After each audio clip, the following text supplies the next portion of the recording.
if you have to leave early or if you want to review this at any point, I'll be sending out a link to all the attendees in the near future. And I'll also have it'll link to the Chagrin River Watershed Partners YouTube. And it'll also have a little survey for attendees to take. But with that, I think we can get started. So, welcome everyone to Chagrin River Watershed Partners' first speaker series presentation of the 2024 to 2025 year. My name is Maggie. I'm an AmeriCorps service member serving with Chagrin River Watershed Partners. And this is Winter for Wildlife, a presentation by Bowman Bell. CRWP hosts these webinars by partnering with different environmental professionals to engage and educate other interested professionals and the general public about environmental protection. Again, this presentation is going to be recorded. It'll be uploaded to our YouTube. I'll send out that link to attendees as well as a little survey, which we would really appreciate if you take. We'll continue to promote and post about this series through our e-newsletter, our social media, and on the CRWP website. So there will be a lot more come the new year, and if you are interested in future webinars, be sure to check those out so you don't miss them. Additionally, if you have any topic ideas or if you yourself would be interested in presenting, you can go ahead and email me, which I'll drop that in the chat after I'm done talking. I think it might also be on the survey I'm sending out. Tonight, I'm really excited about CRWP's partnership with Bowman Bell. She's a natural resource technician with the Ohio's Department of Natural Resources, Division of Wildlife. Moni earned her Bachelor's of Science degree in Environmental Science from Kent State University.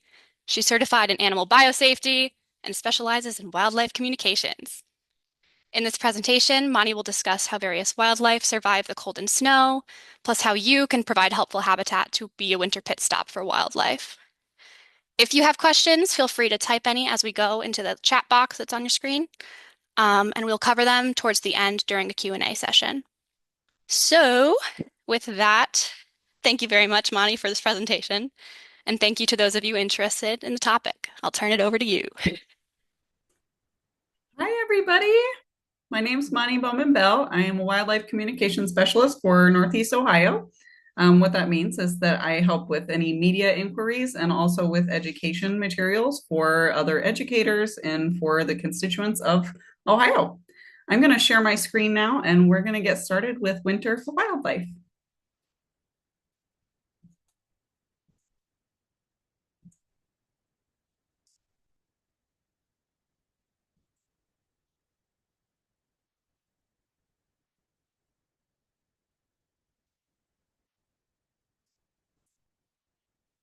Might take a moment. Sorry.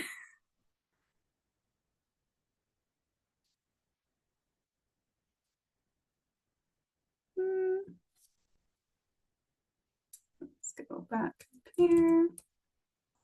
Okay, off we go. So today we're going to be talking about a couple things, including hibernation, torpor, and wildlife habitat. So I work for the Division of Wildlife, but that is under a larger umbrella called the Ohio Department of Natural Resources. Here you see a lot of images of all the different, little divisions that make up the whole of ODNR. ODNR is responsible for ensuring the balance between the wise use and protection of the natural resources for the benefit of everyone in the state. We currently own and manage more than 800,000 acres of land, including 75 state parks, 24 state forests, 143 state nature preserves, 150 wildlife areas. We also have 7,000 miles of streams, 481 miles of the Ohio River, and 2.2 million acres of Lake Erie. So that's a lot of responsibility for us, but what we do this for everybody in Ohio to make sure that all of our resources not only are being able to be accessed by people now, but so that they can be accessed and benefit everybody in the future, including our wildlife. So who does the wildlife belong to in Ohio? It belongs to everyone. It belongs to everyone in Ohio today and in the future. So it's really important that we conserve and improve the fish and wildlife resources and their habitats for the sustainable use and appreciation by all. You can see a lot of wonderful pictures here of things that we've been working with. So here we have a picture of box turtle, some people birding, including our director, Mary Mertz, and our chief of Division of Wildlife, Kendra Wecker. And we've got the public gets to participate in certain fish releases. Fishing is a huge sport in Ohio, and our dollars are actually funded by the sale of fish and hunting licenses. So the fishing and hunting license monies, that helps us conserve other animals, not just deer or fish, but also things like salamanders and frogs and non-sport fish. So very important work that we get to do here. So let's talk surviving winter weather. I know that if you and me just went outside just with, the little clothes we have, we may not be able to survive a full season in the cold, cold winter. Animals are specially adapted to survive outdoors in the winter through things like fat stores, fur and feathers. They have food caches. They do a biological process called torpor or hibernation. And they also seek specific shelters.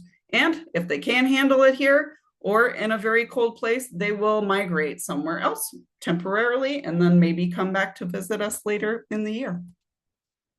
Let's start with fat and fur. Some animals acquire really thick body fat during the fall. They'll eat and eat and eat. They kind of go on this feeding frenzy because if you don't have enough fat on your body before the food goes away, then you're not going to survive that really cold winter. Rodents do this, bears, many birds also will bulk up in the end of the year before it starts to get too chilly for all of the bounty of the spring, summer, and fall harvests. Some animals will acquire really thick fur to keep them warm too. Some animals have a winter coat and a summer coat. Some people may have pets that get this kind of fluctuation in their hair during the year too. I know my dog's coat is feeling a little thicker right now. Birds also, they have coats in a way. They have down. So the down is those really fine feathers that are very close to their skin. And they're very fine. They're finer than our hair. Even if you have the finest hair and you're always begging your hairdresser to bulk you up, So these birds have very, very fine hair. And what that does is it creates little areas where air can get trapped. So that layer of air actually creates the warmth. It can trap the warmth underneath those longer feathers. And here I have a couple beautiful pictures of two iconic animals in Ohio that have these cool adaptations. So we have our white-tailed deer, this buck here. He's got his winter coat. It's a little more grayish than in the spring and summer. They have more of a reddish rufous coat. And you can see how thick that hair is, that fur. Their fur actually is hollow. Each strand of their fur is hollow. So that actually acts almost like a double pane glass window.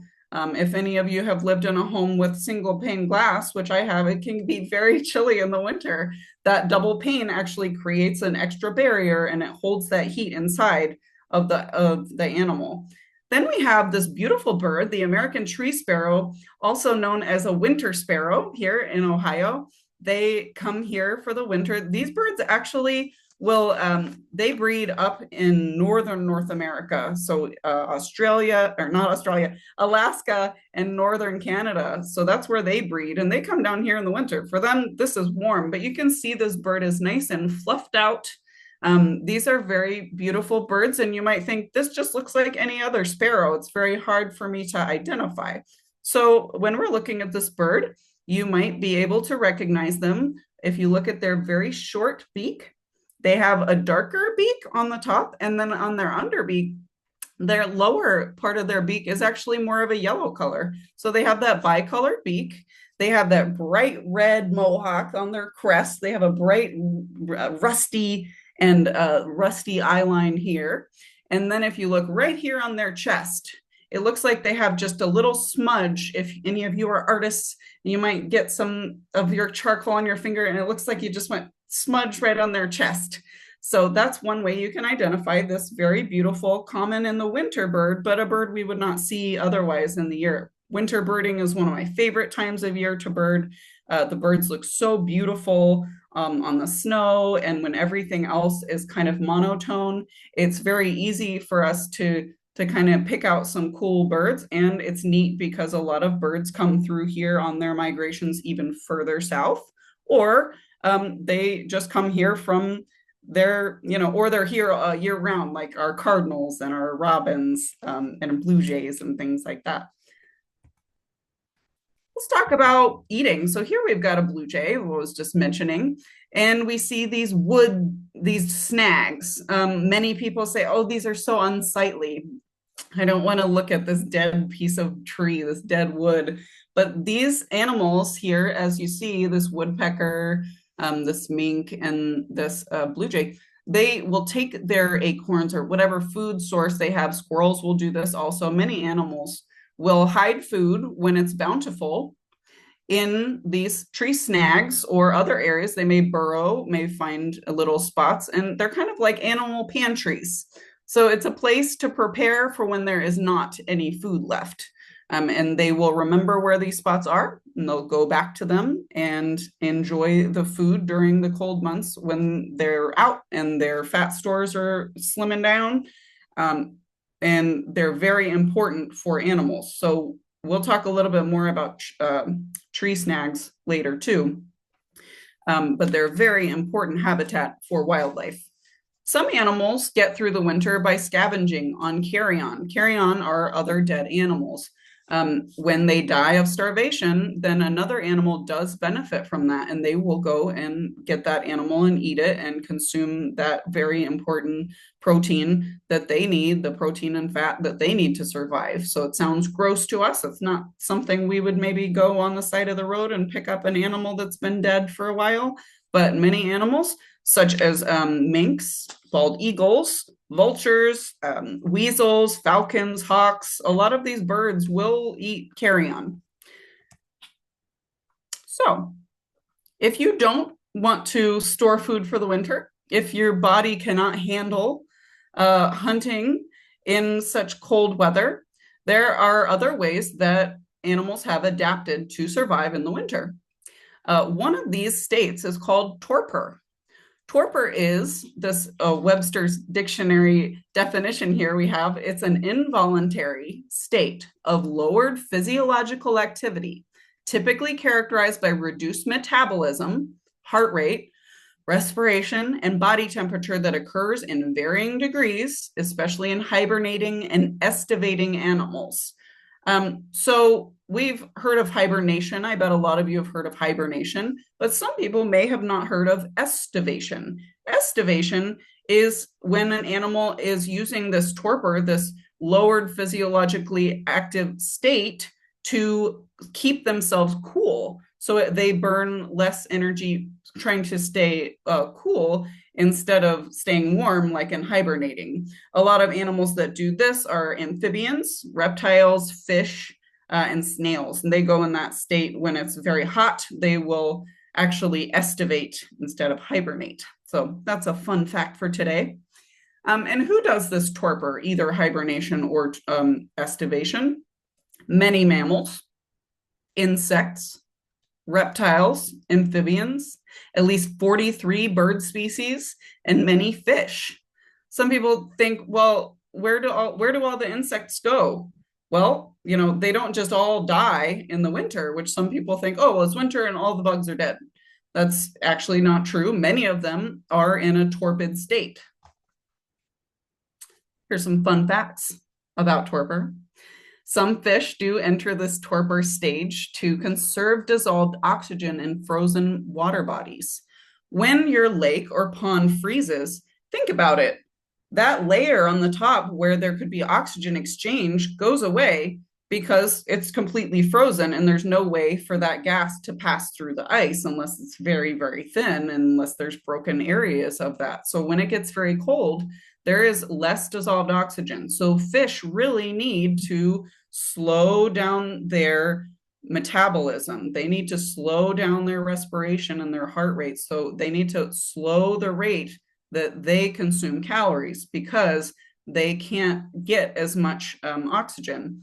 Many fish biologists and people who own ponds or are near a lake know that in the winter there are often winter fish kills. Um, we'll talk about some ways that you can prevent this at your home pond too, as we talk a little bit more about this. But it's pretty neat that some fish are gonna slow down because all the if once the plants die under the layer of ice and then snow and there's no sunlight coming through, there's not really any additional oxygen going into the water for these animals. So here on the bottom, we have a common porwheel. It's a beautiful bird, a ground nesting bird.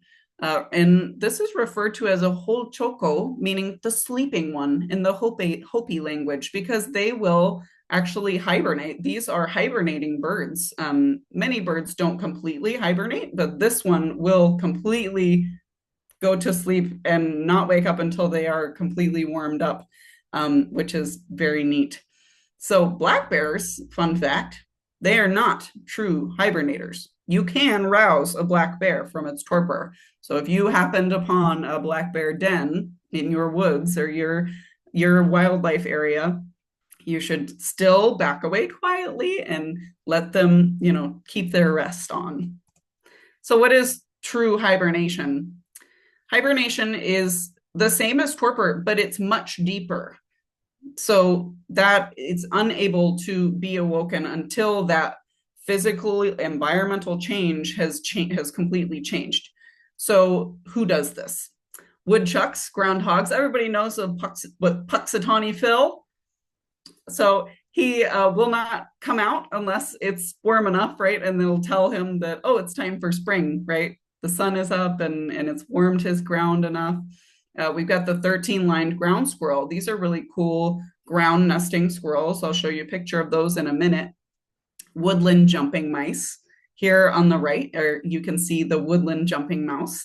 And a cool thing about them and the 13-lined ground squirrel is they will hibernate for half the year. So 6 months, these animals are in their hibernation state. These animals live in a hibernacula. So this is like a den under the ground where they will hibernate, or it's the area where they will hibernate. Bats also have hibernacula. These are areas where they will do their hibernation, their specific safe areas where they can maintain their hibernation, their torpor state without being disturbed. And we talked about the eastern porwheel. Some animals will do their hibernation in rock piles or in wood piles or in leaves. So we'll talk a little bit more about that. If you dug up a groundhog during the hibernation, you could kind of flop them around like a potato and they would not wake up until they were warmed. So I think that's pretty interesting that, he would just be like this the whole time. And again, this is a picture of our beautiful 13-lined ground squirrel. So let's talk about brumation. We've talked a little bit about what reptiles and amphibians do when they're very, very hot. When they're very hot, they'll estivate to stay cool. I may have mixed that up earlier. But when it is very cold, they will go into a state of brumation. So brumation is their form of hibernation, basically. And here we have the eastern hognose snake. If you see on the tip of that snake's nose, you see a little, almost like a little shovel. So that's really cool. They can dig under the ground. They can get nice and under. They can knock that soil around so that they can find a nice, safe place to brumate. Then we have this is a red-backed salamander that I found under a log behind my house. It was very exciting for me. And then we have our green frog, northern green frog here. One fun fact actually about a amphibian that I really love is the mud puppy. Mud puppies live in the water and they actually can increase their activity in the cold months, which is kind of a neat oddball thing that they do. Mud puppies, I don't know if anybody has not heard of a mud puppy, but a mud puppy looks a lot like an axolotl, which are very popular with the kids right now. But they've got these gills that are on the external of their head, even into adulthood. Many people have seen the amphibians will have those outer gills and then grow out of that after their juvenile stage, but the mud puppy maintains that into adulthood, and they're quite active during the winter months. So let's talk about those insects and tree snags. So I have a tree snag here again. Some people, again, may say, I don't like that dead tree just sitting there. But if you look at it in a different way, if you can reframe that, you may find this tree snag to be a beacon of life. So these tree snags provide a place for a lot of insects, including your favorite ladybugs and beautiful moths like this Io moth here, to participate in their diapause, which is a delay in development. So they'll kind of stop their metamorphosis for a time based on the environmental factors around them. So if it's very cold, they're not going to spend a bunch of energy because they need to keep that energy to themselves while they stay warm and stay alive, right? Interestingly enough, some mammals also have a sort of diapause. Bears, it's a delayed implantation that they can do when they get pregnant. They can actually hold off on implanting the egg. It's called embryonic diapause. So, excuse me. So that means that they can wait until what they don't actively say, okay, now it's time. Their body, based on the environmental factors around them, these inputs, it will say, okay, now we can implant that embryo so that we can have this cub. If we do it now, it's going to be too cold, not a good time. So they wait until they're going into their torpor phase to implant, and then they will be pregnant all during that time of keeping themselves very still and burning through that fat. And then in the spring, we have cubs. Excuse me. Another way that animals stay nice and safe, just like that bear who's waited to implant, is going to be shelter. We see this badger here. Badgers are not specifically native to Ohio, which is a fun fact, but these animals actually have benefited from the expansive agriculture that has ripped across the state since colonization. So, as many of you know, Ohio used to be a vast woodland with some wetlands here and there. But the badger has really loved all these beautiful fields that we have now. So I have a nice picture of him because they are really cool burrowing animals. They have huge claws and they can really just whip it out and go deep into that ground and stay nice and warm when it's cold. Many animals have dens or burrows, and you can see this big list. Badgers, bears, beavers, chipmunks, deer, groundhogs, fox, mice, mink, moles, muskrats, possums, rabbits, raccoons, rats, river otters, skunks, spiders, snakes, voles, and weasels. These animals all can live kind of under logs, on the base of trees. They find little alcoves where they can stay safe, or where they can keep their young to stay safe. Cavity nests created by woodpeckers. These animals are very important. These are called a keystone species. So they create holes in the forest, in the woods, and other animals can overwinter in these holes in trees or these tree snags. So you may see a dead tree with a bunch of holes in it. That may be a high-rise apartment complex for squirrels, other birds. We have at my office, we have a log from when someone was cutting down a tree that was dead. They cut down this tree and inside dropped and cracked open, and inside was a beautiful chickadee nest. Luckily, it was empty, but there was a beautiful little chickadee nest. You would never know it by looking on the outside of the tree that there was so much life within. And other, as we said, insects will also use those holes created by the woodpeckers. They kind of are a team, the woodpeckers and the insects. They kind of peck, then the other insects can get in and make those holes wider and wider. For owls, bigger things need those bigger holes. Hollow stems. This is something people don't think about too. You have your garden and then all of the flowers and things, they come up and grow and they're beautiful. And then in the winter they die, right? And a lot of people, oh, that's unsightly. I just should cut that down. But if you actually leave them alone, to stay over the winter. It provides a lot of habitat for other animals. Inside the stems, the hollow stems, many pollinating insects will diapause. They will live inside of the stem. So if you just deadhead your flowers and just leave them, they can create a great habitat in your yard and it's less work for you. Leaf litter. We're going to talk a lot about leaf litter. Leaves are just wonderful habitat. It's wonderful shelter. It's a great place for a lot of animals to go into their torpid states, and it keeps them nice and warm. As the leaves break down, it creates warmth. And then under heavy snow. Heavy snow can also be a great place for an animal to keep shelter. So underneath the snow, there may be a bunch of little scurrying things enjoying life. And if you don't have what it takes, like this hoary bat or these sandhill cranes or the monarch butterfly, you can see on this map here, they come through and they migrate through Ohio, but they breed in Canada and the very far north. But then they just stop through here while they go down to their wonderful warm places in Cuba and Florida and Mexico and Texas, and they just kind of stop through. They don't like it too cold. So if you don't have what it takes, get out of here. So let's talk about some ways that you can help animals be a good wildlife neighbor. You may think this is kind of a funny thing. We've got this tennis ball in a bowl of water. Why would we have a tennis ball in a bowl of water? Now, this isn't a hack that's going to help you if it's very, very cold, very below freezing, but it will if it's kind of these fluctuating cycles like we have lately, where it's kind of just dipping and then coming back up, dipping and coming back up.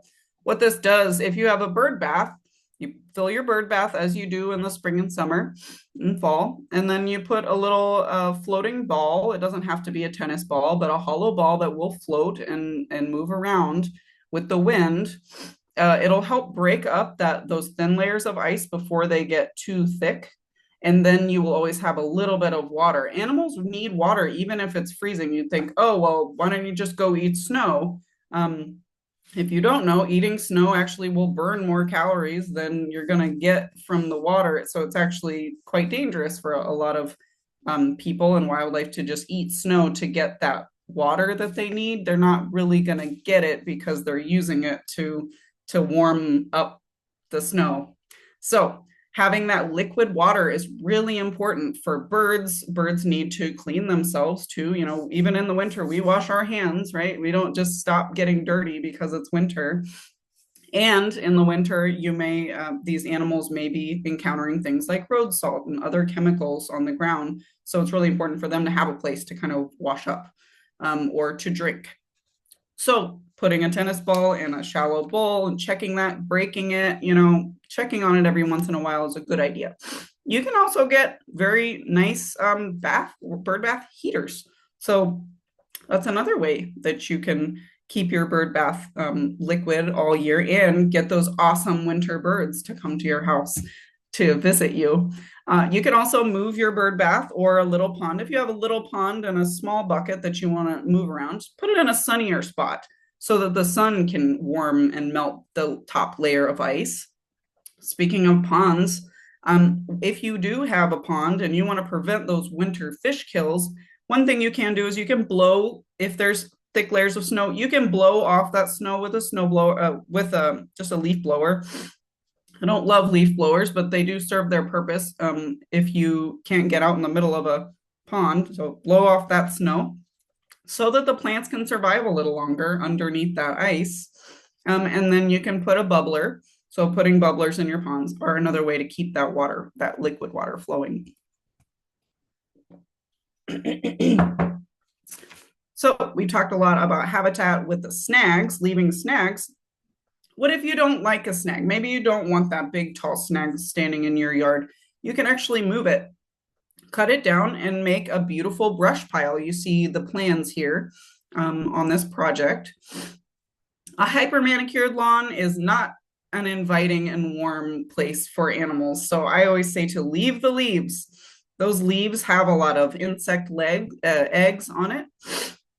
They have insects, in their metamorphic stages. They're going through their life cycle, and they use those leaves to attach to keep protected and hide themselves from predators. And leaves are wonderful mulch. If you don't want them all over your green yard, you can actually push them up against the base of trees, or up in a corner, or up on top of your brush pile. If you want to make that brush pile, you lay your logs, and then you can keep throwing the leaves on there. That's going to create a nice warm place for insects, for reptiles, for amphibians and birds to come and have a wonderful, enjoyable life. Places to hide, it's got places to rear young, and it's got food. So very exciting for the animals.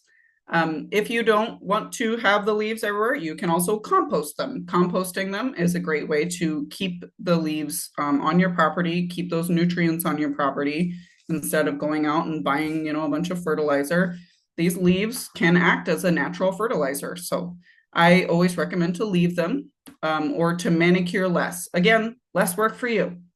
Leaving logs. So if a log or a branch falls off your tree, you can leave it there, or again, find one area where you can really give to the wildlife in your neighborhood. Um, Plant native seeds, plant native fruits or seeding plants. Put mushrooms in. They've got these great little corks. You can, these little plugs, you drill holes in a dead log and you can put some plugs in there and you can grow mushrooms. You can grow mushrooms for your family or for the wildlife to eat. Also, you can create these beautiful brush piles by putting a native plant, growing native plants around them. So things like blackberry bushes would be pretty.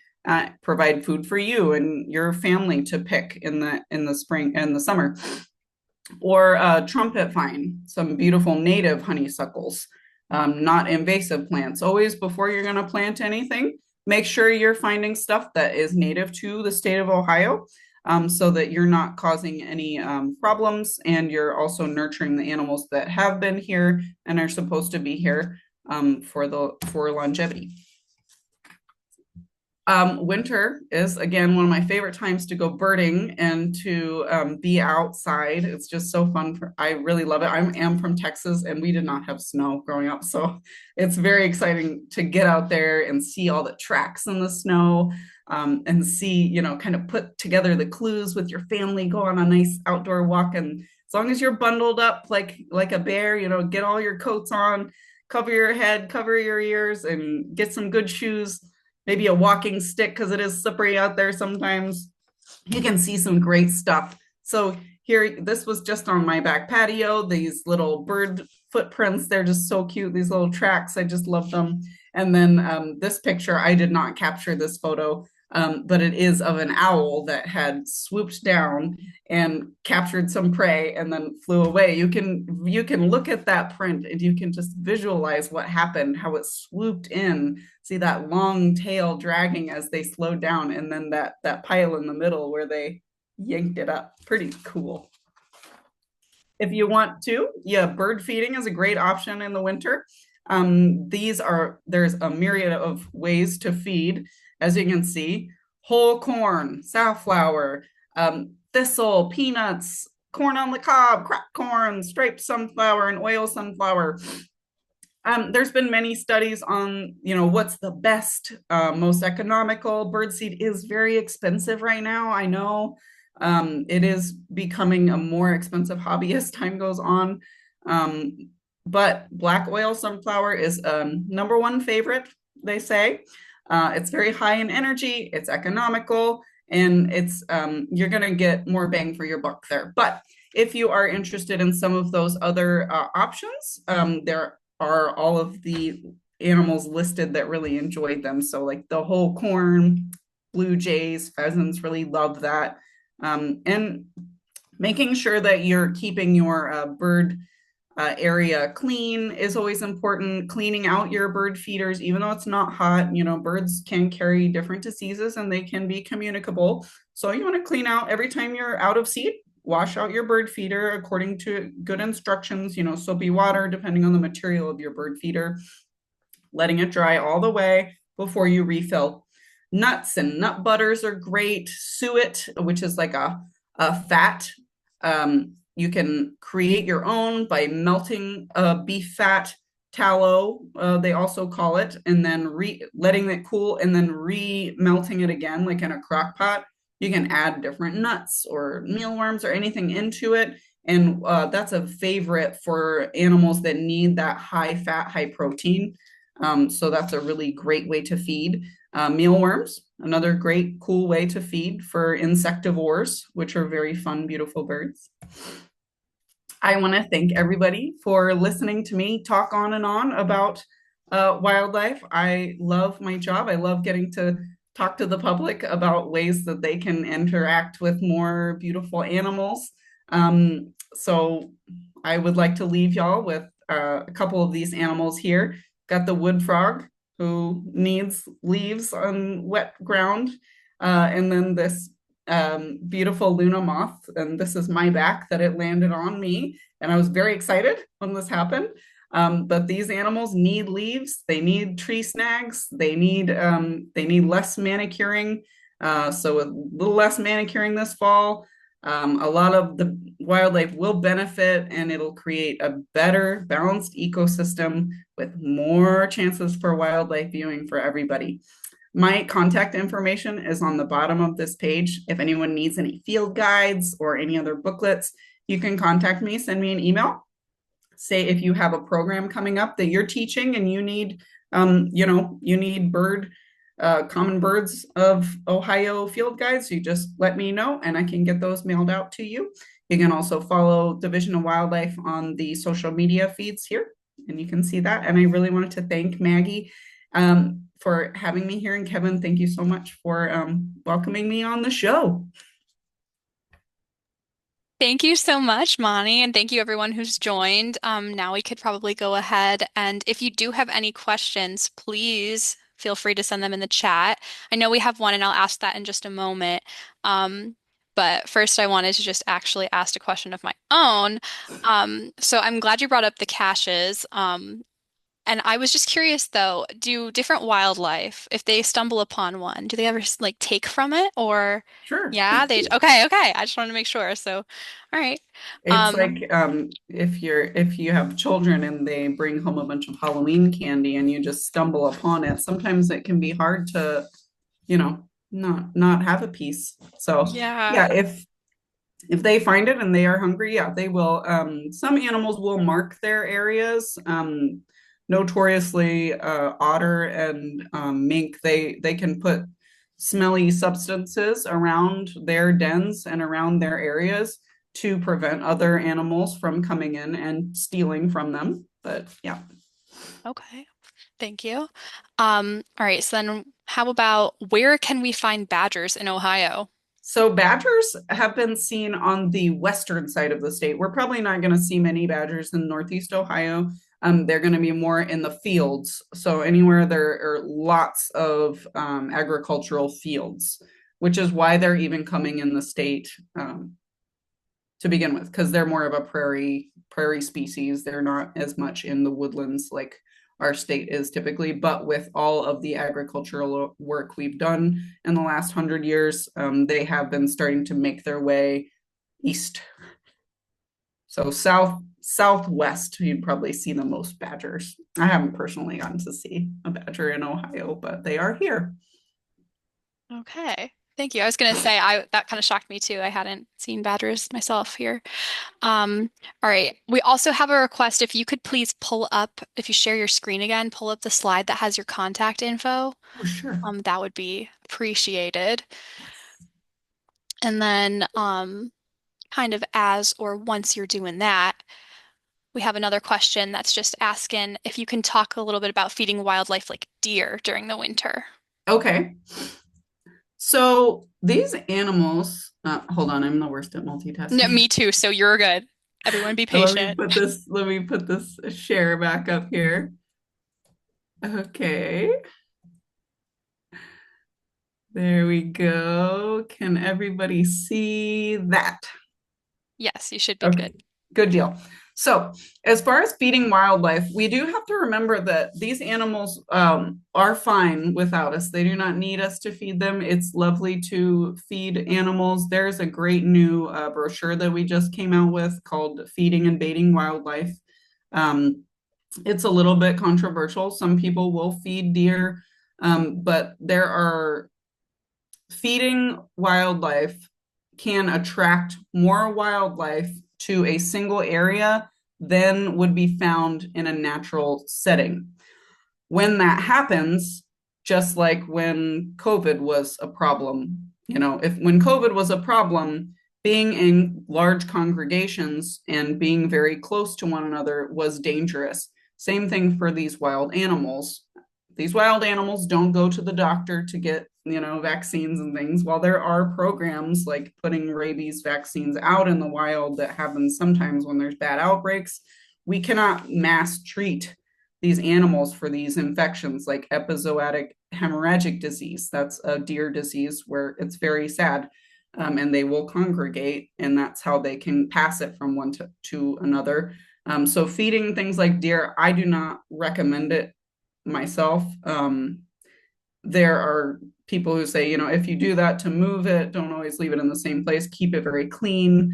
Don't, if it gets all moldy and stuff, mold can be a big problem, fungal infections. This isn't for necessarily winter feeding, but a lot of hummingbirds get bad diseases, this fungal infection, because people will, with good intention, put out, those beautiful red hummingbird feeders with sugar water in it, and a fungus will grow on the sugar. And when those birds eat it, they basically will starve to death. However, if you plant native wildlife, if you plant native flowers that they can come and eat at, that is less likely to give them any problems because that's what they're used to eating. That's what's natural for them to eat. They don't need us to feed them. That was a long explanation, but I don't recommend feeding deer. They do have plenty of food out there.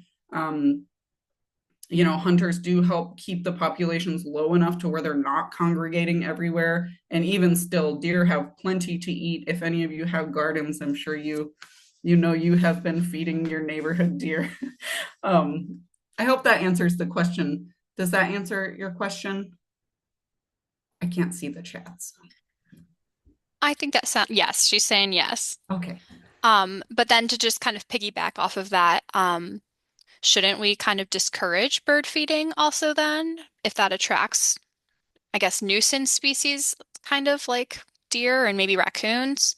It is a controversial topic for some, and but feeding birds in the winter. We also, you could think of it another way, in that we have destroyed tons of habitat that these birds would usually have, native plants. So we've ripped out natives and put ornamentals that they're not used to eating and they don't find specifically tasty.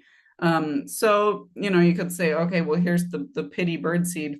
But yeah, as long as you're keeping your area clean, cleaning the ground so that you're not attracting, raccoons or other species that can become nuisance wildlife. Birds do not need you to feed them. They do get plenty of food all around the natural world. At the beginning of my talk, I shared with you how many nature preserves, how many wildlife areas and refuges we have as Division of Wildlife, but there's also tons of private, ecologically friendly, environmentally friendly places that these birds can eat native plants and get their food in the wild. They do not need us. It's fun to feed. It's fun if you like to watch wildlife, but I would just say to do that knowing that it is an investment in time, in money, and if you are not willing to go wholeheartedly into that, then I just go to your neighborhood park and watch the birds, eat the food off the trees, eat the berries off of different plants that are growing there. Does that help? I would never tell anyone to not feed birds because people really love it, but I don't, but that's my personal choice, just because I don't it's expensive, and I just like to go to the wild areas and just see them in their natural habitat. But I have been thinking about it. So, I think that does answer the question. I understand how it can be controversial. I can say that we do have a bird feeder and I try to keep it pretty clean and we have like suet. I also have mealworms that I put in it and we cool. get so many cardinals, blue jays, woodpeckers. I love it. Yeah. And they always swarm it once we refill it. It Uh, can draw in species that you would not really be able to see otherwise, you know. So as a wildlife watcher, it can be a tool to see wildlife that you wouldn't see otherwise because they're deeper in the brush or deeper in the trees. So it is a very cool tool. yeah. Right? Yes, I see Bill says our feeder also feeds the red-shouldered hawk in the neighborhood. Yes, and that's another thing. By congregating all these birds, you're kind of it's a raptor buffet too. But red-shouldered hawks got to eat also. So if you're interested in watching that, that is another way you can also see more hawks or owls. Mm-hmm. All right. If anyone has any final questions, please put them in the chat. I'm just going to ask, I guess, one more, Okay. which is, do you have a favorite or what are some of your favorite wildlife? Oh my gosh, that's such a hard question. I love salamanders. I love looking under logs. I will look under every log. But even that is controversial. You know, I kind of peek and then and go down. But you know, that in itself is disturbing a habitat. So while I love going out and I love birding birds of all kinds are my favorite. I've been trying to practice my water birds a little more lately. Right now, the Christmas bird count is going on, so that's really exciting to go out on whole days and just really try to count as many birds as possible. I think birds are really wonderful. I love all animals. I've kind of been into minks a lot lately. I just think they're really cool in the way they'll kind of hunch over as I think I've talked about minks multiple times in this PowerPoint too. They're just, you know, if you think of a dachshund, how long they are, they're like the dachshunds of the wild. But to conserve themselves from doing that plank, they'll like hunch up and they're just so cute. I love them. But they're vicious. Speaking of vicious, I see Kevin says, is ODNR monitoring fisher cats in any way? They are moving back into Ohio. They are very shy. Another mustelid. They're super duper shy. Very hard to capture. We've had a few road kills of fisher cats in the east, so they are coming back into Ohio. They are native to Ohio. They were extirpated as the forests were eliminated throughout the state. So they were here and they probably will continue making their way back here. I think the last roadkill I heard was a pregnant female. Um, Despite their name Fisher, they don't always live by water, which is interesting. They live in the woods. They're woodland species. Of course, they'll like to be near water, but yeah, fishers are pretty interesting, pretty cool. They can be quite vicious, just like the minks. They're cool predators. And because there aren't, you know, wolves or mountain lions or as many black bears, they can help keep other populations down, like smaller rodents. They can also keep like, you know, skunk populations, raccoon populations down too. So, you know, especially the young ones, they're not maybe not a full grown, but they could be a really interesting addition to our wildlife lineup. Thank you. Okay, well, I do not see any more questions. So I think we can maybe wrap it up. Um, Thank you, Moni, I really appreciate your time as well as your dedication to protecting wildlife. Thank Seems like you. you have a really fun job and you did a really great job on the presentation. Thank you so Um, much. I also want to thank the rest of you for attending the presentation. I'm sure you were all able to learn something valuable. And then just a reminder, I will be sending out an email in the coming days that'll have a link to this recording and then a little survey, and we would really appreciate if you would take that. But with that, everybody have a great night. Happy holidays. Stay warm and protect some wildlife. Take care.